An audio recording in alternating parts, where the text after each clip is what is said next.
Hey everybody, at BV Matson here. I spent a lot of time working on the 1968 CB350 today, but I did it in shorts, and I know some of you don't watch the shorts, so I wanted to do a little compilation, a little overview of what happened today in the Keep On Wrenching shop. It all started with opening some mail.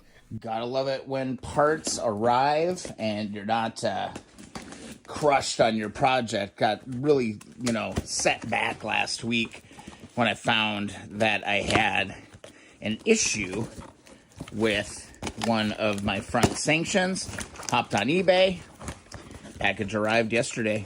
All right. Hey, man, this is pretty cool. Actually is in the original Honda part bag. Wasn't really expecting that. Let's see if we can get this out of here. Ooh, she's a dusty one. This is original. Oh, my God. This thing is actually really, really clean. Let's give this thing a quick wipe with a fiber towel. Oh my God. I might not have to touch that piece at all. Here's the new part. Here's the polished part. Man, 5 minutes maybe on the polishing wheel and this thing's going to be ready to go. It's always nice when you get fresh parts in the shop to keep a project moving forward. That thing's in really, really good shape. I took it over to the polishing wheel and cleaned it up just a little bit. Here's our replacement part. Let's get this thing on the wheel. Clean this thing up a little bit. I'm going to start out with my black rouge on my medium brush. Let's hit this thing. Let's just go one pass.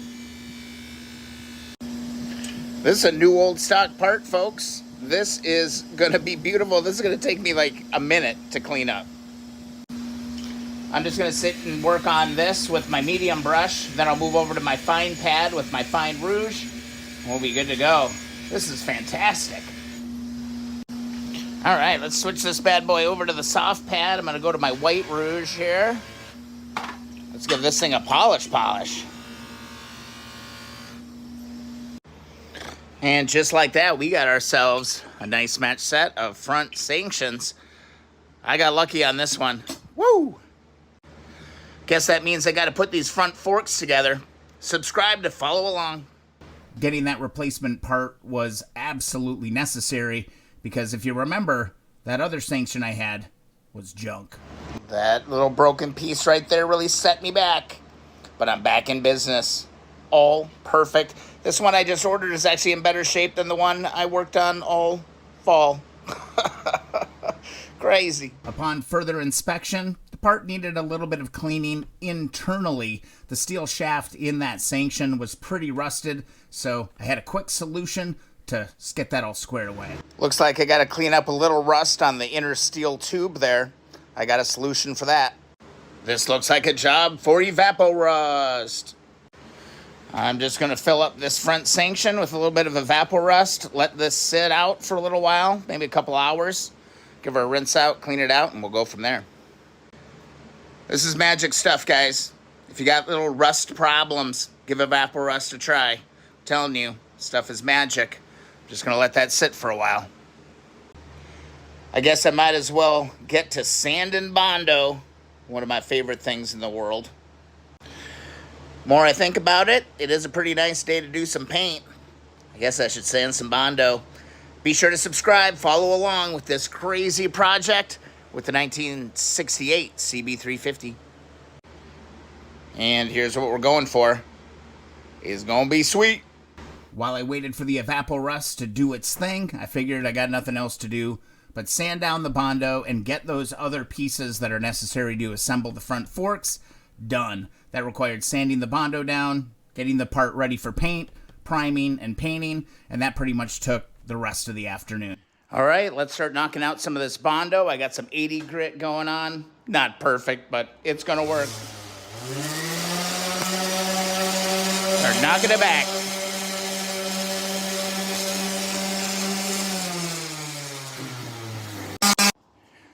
Bondo is one of my least favorite things to do. I'm really just trying to get any big dents out and trying to feather these edges as much as I possibly can.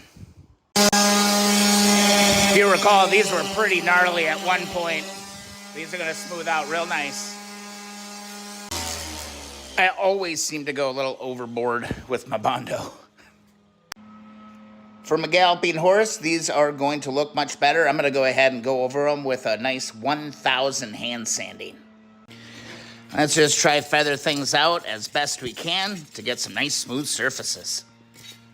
Finish these up and it's time for paint. Be sure to subscribe. Now I'm sure some of you who do auto body work for a living are cringing at my methods, but I'll be the first to admit that I suck at Bondo. It's one of my least favorite things to do, but I think I did good enough for the project I'm working on, right? So don't be too harsh in the comments, but yeah, I'm well aware that my Bondo skills could use some work. After the Bondo got smoothed out, as good as I could make it, it was time to lay paint, and this is always kind of a big point in any restoration project. It's really when you're turning a corner, you're getting towards that assembly point, and then laying color, primer, and color onto a part. It just starts to make your project come alive. So next step, clean the part, use some acetone, get all those fingerprints, all that grease off that part, and hit it with some primer. All right, let's paint. Let's get our acetone on our rag, and let's give our parts a nice wipe down so we can get some primer on this bad boy. We're doing the Duplicolor show here. I've got the primer here, and then I've got royal blue to try and match that paint on the 68 CB350. See how it goes. Gonna do just one kind of a mist coat of this primer. Let it sit for 5 minutes, and then I'll come hit it with a really nice wet coat on this bad boy. Right now, just a mist. That looks pretty damn nice to me. Not too shabby. Gonna let this dry, then hit it with my scuff pad, then we'll go for color. The waiting is the hardest part, letting this primer dry so we can get to scuff and then color. Be sure to subscribe, follow along. I gave the primer probably about an hour or so to dry and cure up. Then I scuffed it with a little scuff pad, and it was time to lay down some color. I think we're ready to lay some color down. I scuffed the parts with a little priming pad. Now it's time to lay it down. All right, be sure to shake your paint. We're going to go for a real light mist coat of this royal blue.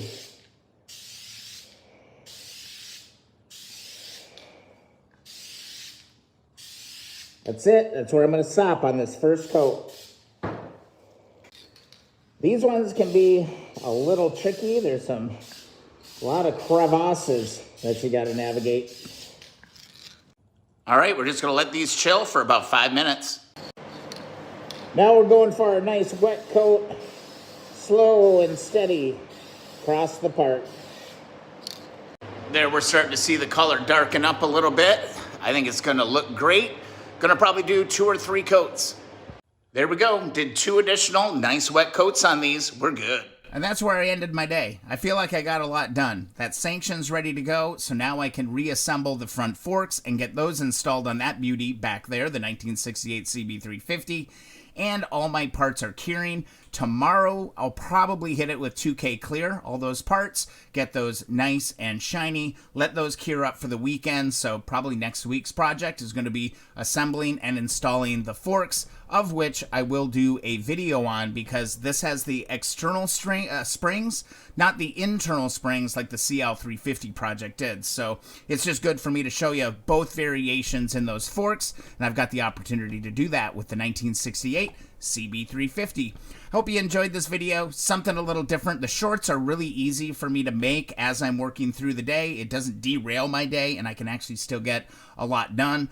This little compilation video, I hope you enjoyed it. Let me know in the comments if you think this format's worth doing in the future. Of course, if you have not yet requested your free sticker, head over to keeponwrenching.com. Also, don't forget about that Facebook group, the Keep On Wrenching Community Group on Facebook, and also do not forget to subscribe and hit that like button on the videos you enjoy. I'll see you in the next video or live stream.